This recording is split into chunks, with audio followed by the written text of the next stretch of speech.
नमस्कार, आप देख रहे हैं मनी 9 और मैं हूं आपके साथ विशाल शर्मा। देखिए, पीपीएफ को लेकर एक बड़ी खबर सामने आ रही है। 6 करोड़ से अधिक जो यूजर्स हैं, जो पीपीएफ को यूज करते हैं, उनको लेकर एक बड़ी खबर सामने आ रही है। और ये बड़ी खबर आ कहां से रही है? ये आ रही है देश की केंद्रीय मंत्री जो हैं, वित्त मंत्री निर्मला सीतारमण जी की तरफ से आ रही है। उन्होंने सोशल मीडिया एक्स पर एक पोस्ट डाला है और उस पर बहुत ही बारीकी से बताया है कि कैसे क्या चीज़ जो है वो होती थी, अब नहीं हो रही है।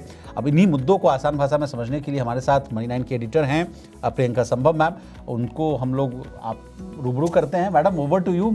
खबर आई कि आपने झलक तो दे ही दी है कि क्या हुआ है विशाल। तो वित्त मंत्री निर्मला सीतारमण ने ट्वीट करके बताया है कि पीपीएफ में जो निवेशक जो है वो नॉमिनी अपडेट करना चाहते हैं, उनसे बैंक और वित्तीय संस्थान, अगर पोस्ट ऑफिस में खुला हुआ है किसी का पीपीएफ या बैंक में, 2 जगह आप पीपीएफ खोल सकते हैं, उनसे 50 रुपए का एक चार्ज ले रहे थे। तो इस चार्ज को अब हटा दिया गया है। अब फ्री ऑफ कॉस्ट ही आप पीपीएफ में अगर नॉमिनी के नाम को बदलना चाहें या नॉमिनी ऐड करना चाहे, क्योंकि आप 4 नॉमिनीज में नियुक्त कर सकते हैं। अच्छा। तो दोनों ही काम अब फ्री ऑफ कॉस्ट होगा। आपसे कोई चार्ज नहीं वसूला जाएगा।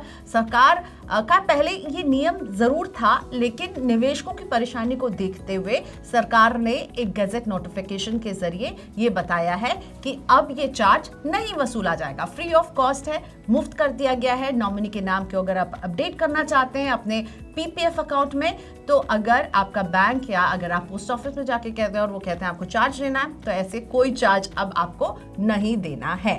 प्रियंका मैम, आपसे समझना चाहेंगे कि क्यों नॉमिनी डिटेल्स डालना बहुत जरूरी होती है, ये भी आप बताइए। नॉमिनी डिटेल, मुझे लगता है विशाल, हम लगातार इस पर बात कर रहे हैं। हमारे देश में इतना सारा पैसा है जिसका कोई लेनदार नहीं है, कोई अनक्लेम डिपॉजिट की जो रकम है वो इतनी तेजी से बढ़ रही है। चाहे हम बैंक्स की बात करें, चाहे हम म्यूचुअल फंड्स की बात करें, चाहे हम शेयर्स की बात करें, डीमैट अकाउंट की बात करें, और यहाँ तक कि इंश्योरेंस क्लेम की हम बात करें। और ये अनक्लेम डिपॉजिट की राशि को कंट्रोल करने के लिए हमने पिछले पूरे साल सरकार को देखा नॉमिनी को से जुड़े नियमों को आसान बनाती रही है। और इसे भी मैं कहूंगी एक आसानी है। भले हमें हो सकता है हमें लगे 50 रुपए से क्या होता है, लेकिन देखिए एक हिंड्रेंस तो सरकार यहाँ पे जरूर कम कर रही है। और हम अगर सोचेंगे कि केवल हमारे शहरों में ही पीपीएफ अकाउंट होल्डर है, तो ऐसा नहीं है। हमारे छोटे शहरों में, हमारे ग्रामीण इलाकों में जो पीपीएफ होल्डर्स हैं, उनके लिए एक अच्छी खबर है कि 50 रुपए माफ करें। तो पूरा जो प्रोसेस है, इसमें ख्याल ये रखा जा रहा है कि अनक्लेम्ड ना रहे पैसा। आंकड़े भी हैं प्रियंका मैम, मार्च 2024 तक के अगर आंकड़ों को हम देख पा रहे हैं तो बैंकों में लगभग मैम 78,000 करोड़ रुपए की ऐसी राशि है जिस पर कोई दावा नहीं किया गया। मानी मतलब बहुत अच्छी खासी रकम है 78,000 करोड़। तो यही होता है ना, अगर आप नॉमिनी अपडेटेड नहीं रखेंगे और भगवान ना करे आपको कुछ हो जाए जी, अब आप निवेश कर रहे हैं उन्हीं के लिए ना, अपनी फैमिली के लिए, और अगर नॉमिनी अपडेटेड नहीं है और वो उन तक पैसा नहीं पहुंच पाएगा, तो क्या ही फायदा इस तरह के इन्वेस्टमेंट का।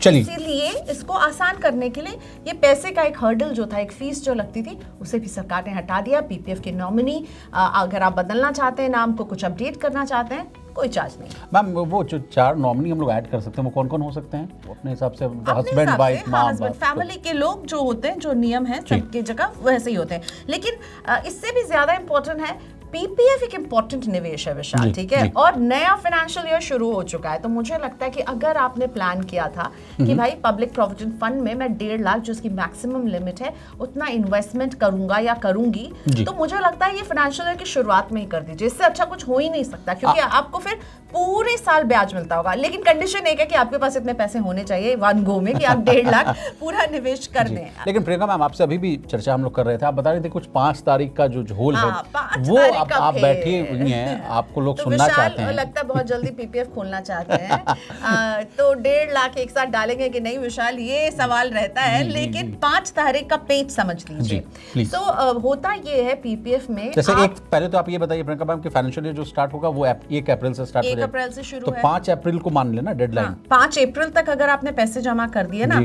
मान लीजिए आपने 1.5 लाख है आपके पास, आप 5 अप्रैल तक जमा कर देंगे, तो आप बहुत फायदे में रहने वाले हैं, क्योंकि आपको फिर उस पर ही ब्याज मिलेगा। और ये अप्रैल के लिए नहीं, अगर मैं जाऊं, चलिए आपने अप्रैल में नहीं जमा किया, आप मई से शुरू कर रहे हैं, तब भी आप 5 तारीख तक जमा कर दें, क्योंकि पीपीएफ अकाउंट में जो ब्याज है उसकी गणना 1 तारीख से लेकर के 5 तारीख तक में जो पैसे जमा होते हैं उस पर होती है। तो 5 तारीख के बाद जब आप पैसे जमा करेंगे तो आपको उस महीने का ब्याज का बेनिफिट नहीं मिलता है उस पैसे पर। इसीलिए 5 तारीख बहुत इंपॉर्टेंट है। अगर आप पीपीएफ अकाउंट खोल रहे हैं, आप मंथली पेमेंट करने वाले हैं तो और भी इंपॉर्टेंट है आपके लिए कि आप 5 तारीख तक ये काम कर लें। और अगर आप लमसम निवेश करने वाले हैं तो मुझे लगता है अप्रैल में ही कर लें। फिर पूरे साल अगर आपकी जेब अलाउ करती है तो अप्रैल में ही आप इसमें 1.5 लाख डाल दें। 1.5 लाख मैक्सिमम निवेश की राशि जो आप पीपीएफ में डाल सकते हैं।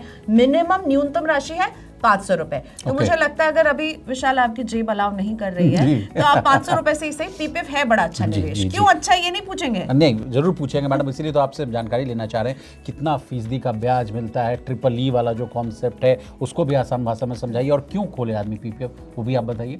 आई थिंक इसलिए खोले क्योंकि एक तो ब्याज अच्छा मिलता है, सरकार की स्कीम है, और आप हमेशा हर कोई जो है वो शेयर बाजार, म्यूचुअल फंड और इक्विटी में निवेश नहीं करना चाहेगा। उसका जो कंफर्ट होता है वो अपने रिस्क के हिसाब से डिसाइड करेगा। तो पब्लिक प्रोविडेंट फंड एक पुरानी स्कीम है, लोग इसमें अपने बच्चों के भविष्य के लिए निवेश करना पसंद करते हैं। 7.1% का ब्याज मिल रहा है। लेकिन एक बहुत इंटरेस्टिंग फैक्ट ये है कि आपको पता है साल 2000 में पीपीएफ पर कितना ब्याज मिलता था? जी, 12% का ब्याज, और अब एक घट के 7.1% हो गया है। लेकिन फिर भी अगर आप पीपीएफ में 15 साल तक अपने पैसे को लॉक इन रख सकते हैं तो 7.1 का ब्याज आप उस पर कमाएंगे। और सबसे इंटरेस्टिंग बात, ट्रिपल ई है, कंपाउंडिंग है। ट्रिपल ई में क्या होगा, आप जो पैसा निवेश कर रहे हैं उस पर आप एटीसी की डिडक्शन ले सकते हैं। आपको जो उस पर ब्याज मिलेगा वो पूरी तरह से टैक्स फ्री है। आप जब ये पैसे को विड्रॉ करेंगे 15 साल के बाद, या फिर अगर आप एक्सटेंड करते हैं उसके बाद भी, तो इस पर आपको 0 टैक्स, ये एग्जेम्प्ट की कैटेगरी में आती है। और क्यों विशाल ने कहा कि इसमें क्यों निवेश करना चाहिए, तो एक बहुत इंटरेस्टिंग कैलकुलेशन मैं आपके लिए लेकर आई हूँ। मान लेते कि आप अधिकतम 1.5 लाख रुपए हर साल इसमें जमा करते रहेंगे 15 साल तक, जिस पर आपको अभी हम मान लेते हैं 7.1% का ही ब्याज मिलता रहेगा। 15 साल में आप कुल निवेश करेंगे 22,50,000 रुपए, और मैच्योर होकर जो बैलेंस आपके पास होगा वो होगा 40,68,209 रुपए।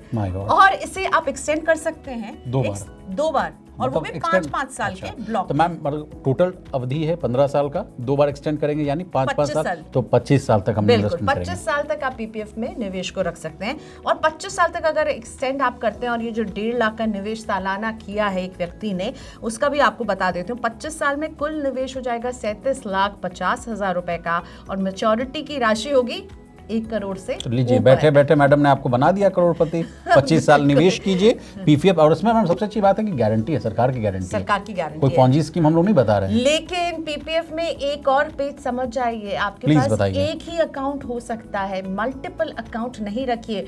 मल्टीपल एक मिनट मैडम, मल्टीपल अकाउंट होता क्या, पहले ये समझाइए। जैसे पीपीएफ मैं हूँ, विशाल ने अपने लिए अकाउंट खोला, तो एक अकाउंट हुआ पीपीएफ का, एक अकाउंट खोला, फिर इन्हें लगा कि चलो मैं अपनी बिटिया के नाम से एक अकाउंट खोल लेता हूँ, मैं अपनी वाइफ के नाम से एक अकाउंट खोल लेता हूँ। ठीक है, ऐसे 3 अकाउंट उन्होंने खोल लिए। अब होगा क्या, विशाल का एक जो प्राइमरी अकाउंट है वो तो माना जाएगा, पर इन्होंने जो 2 और अकाउंट खोले उन्हें इरेगुलर अकाउंट माना जाएगा। उसमें आपको 7.1% का ब्याज नहीं मिलेगा। बैंक आपको कॉल करके कहेगा कि विशाल भाई इसको बंद कर दीजिए, आप केवल एक ही अकाउंट होल्ड कर सकते हैं। होता ये था कि लोग मल्टीपल अकाउंट खोल लेते थे। अब मल्टीपल अकाउंट खोल भी लेंगे तो कहेंगे कि भाई अगर आप टैक्स की ओल्ड रिजीम चूज करेंगे तो उसमें एटीसी के तहत तो 1.5 लाख तक ही आप छूट ले पाएंगे। ठीक है, तो 1.5 लाख तक की छूट अगर आप एग्जॉस्ट करें और आप भले ही आपने 3 और अकाउंट खोल रखे तो क्या ही हुआ। होता ये था कि लोग उस पर ज्यादा ब्याज कमा रहे होते थे, और वहां पर जब वो मैच्योर होता था तो उस पर भी टैक्स फ्री कहते थे। पीपीएफ का निवेश है, इस पर टैक्स नहीं लगना चाहिए। इसीलिए ये मल्टीपल अकाउंट के पेज को ही सरकार ने खत्म कर दिया है। अगर मल्टीपल अकाउंट है तो फिर आपके बाकी 2 अकाउंट जैसे ही आपकी जो निवेश की राशि 1.5 लाख को क्रॉस करेगी उस पर आपको ब्याज ही नहीं मिलेगा, और बैंक या पोस्ट ऑफिस जो होंगे वो आपको अब खोलने की इजाजत नहीं देंगे। जिनका पुराना अकाउंट है उन्हें बंद करना पड़ेगा। चलिए मैडम, तो कौन अब व्यक्ति है जो पीपीएफ अकाउंट खोल सकता है, ये भी आप बता दीजिए। कोई भी व्यक्ति खोल सकता है, आप खोल सकते हैं, मैं खोल सकती हूँ, इसमें कोई ऐसा कोई नियम नहीं है। जो पोस्ट ऑफिस वो पोस्ट ऑफिस में खोल सकते हैं, आप बैंक में खोल सकते हैं। बस ध्यान रखिएगा कि इसका लॉक इन बहुत लंबा है। कितने साल का है मैडम? 15 साल तक का ये इसका लॉक इन पीरियड है। 15 ईयर्स तक आपका पैसा जो है वो जमा होता रहेगा, और अकाउंट को एक्टिवेट रखने के लिए हर साल न्यूनतम 500 रुपए तो उसमें आपको जमा करना ही है। कोशिश ये करनी चाहिए कि आप एक राशि बांध लीजिए कि मैं हर साल इतना करूंगा, और इसमें मुझे कोई बुराई नहीं लगता। 7.1% का ब्याज EEE का बेनिफिट आपको यहाँ पर मिल रहा है। और अगर आप एकदम नियंत्रित निवेश करते रहेंगे तो अपने करोड़पति बनने का भी फॉर्मूला आपको दे दिया। चलिए अब जाते जाते अब एक एडिशनल जानकारी ले लीजिए कि मैच्योरिटी पर कितने ऑप्शंस आपको मिलते हैं। 3 तरह के ऑप्शंस है। एक तो पीपीएफ खाते का जो मैच्योरिटी पीरियड है, जैसा कि मैडम ने बताया 15 साल है। मैच्योरिटी के बाद आप फ्रेश डिपॉजिट से अकाउंट को आगे बढ़ा भी सकते हैं। और तीसरा है कि मैच्योरिटी के बाद बिना किसी फ्रेश डिपॉजिट के भी पीपीएफ अकाउंट को आगे बढ़ाया जा सकता है। तो एक अच्छा निवेश है, जैसा कि मैडम बता भी रही हैं। मैडम को लंबा अनुभव भी है पर्सनल फाइनेंस का, तो मैडम की बातों को बहुत गंभीरता से लीजिए। और जाते जाते मैडम एक एडिशनल जानकारी तो मैं आपसे लेता ही हूँ कि जो डिसिप्लिन की बात होती है लगातार, अभी देखिए भारतीय शेयर बाजार देखिए, इकोनॉमी को देखिए, बहुत टर्मोइल्स देखने को मिल रहे हैं। तो ऐसे में क्या अगर कोई जाते जाते 1-2 टिप्स अगर है आपके डिसिप्लिन को लेकर तो वो भी बता दीजिए। डिसिप्लिन को लेकर यही बात है कि आपको निवेश रोकना नहीं है, चाहे आप म्यूचुअल फंड में सिप कर रहे हो या फिर आप पीपीएफ जैसा ही निवेश चुन रहे हो। बाजार में देखिए उतार चढ़ाव आते रहेंगे, बहुत सारी खबरें हैं जिनका इम्पैक्ट हम शेयर मार्केट में देखेंगे, पर शेयर मार्केट वो पैरामीटर नहीं है जो आपके निवेश की राह को तय करेगा। आपके निवेश की राह आप तय करेंगे, आपके गोल्स तय करेंगे। और मुझे लगता है अगर आपके पास एक लंबा नजरिया है और आप कुछ ऐसा पैसा जिस पर आप बिल्कुल रिस्क नहीं लेना चाहते हैं, आप चाहते हैं कि वहां निश्चित आपको ब्याज मिले, आपको एक गारंटी रहे कि इस पैसे को कुछ नहीं होगा, तो पीपीएफ में आप अपने पूरे निवेश का एक हिस्सा जरूर डालिए, क्योंकि ये रिस्क फ्री रिटर्न है, टैक्स फ्री रिटर्न आपको दिलाता है। मैडम आपका बहुत शुक्रिया, आपने कीमती समय निकाला और तमाम विषयों को आसान भाषा में विस्तार से समझाया। तो इसी तरह देश, दुनिया और बिजनेस जगत से जुड़ी तमाम ताजा तरीन खबरों के लिए बने रहिए हमारे साथ और देखते रहिए मनी 9।